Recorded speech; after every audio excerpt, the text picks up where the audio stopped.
And break. Bill Blake is used to steering the ship here at Live 5. He is in command of the controls when you watch us every morning. News is his profession, but his passion is cruising. Alaska is second only to the Caribbean as one of his favorite destinations. When you get out there, there's just no development whatsoever, miles of empty road going through the mountains, and the animal experiences there can't be matched anywhere. So many of us here at Live 5 check in with Bill so that we can get the best advice on how to get the most out of our cruise. Tip number 1, Bill says, although it's a popular spot, if you want to stay cool, don't hang out by the pool. If you look at a cruise ship the way it's laid out, the pool is down inside a well, which means you get no breeze at all.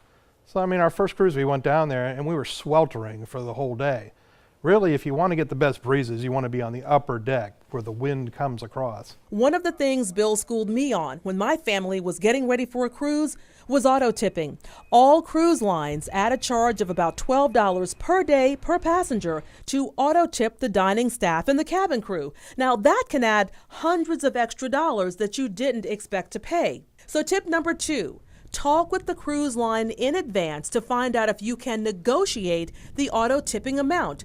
And once you check in on the ship, be certain that you understand exactly what you can expect to pay. Tip number 3, you'll need 2 swimsuits, so pack 1 swimsuit in your carry-on. It may take a little bit for your luggage to be delivered to your cabin, so have that swimsuit with you if you want to change. And finally, Bill says, be very careful about saying the words vomit and diarrhea when you're talking to the ship's staff. You're going to be eating rich food, might be having some fruity drinks, and a lot of people, they get an upset stomach, they get freaked out, they go running to the ship's doctor, they say, I'm having diarrhea or vomiting, and the ship's policy on that is to quarantine you for 48 hours, which means basically you're going to spend 2 solid days of your cruise sitting in your cabin with them bringing you soup and crackers. And that's because the nasty stomach flu norovirus is the cruise industry's worst enemy. Symptoms include vomiting and diarrhea. So instead, Bill says pack plenty of over-the-counter meds and try those first. If you still don't feel any better, it could be something more serious,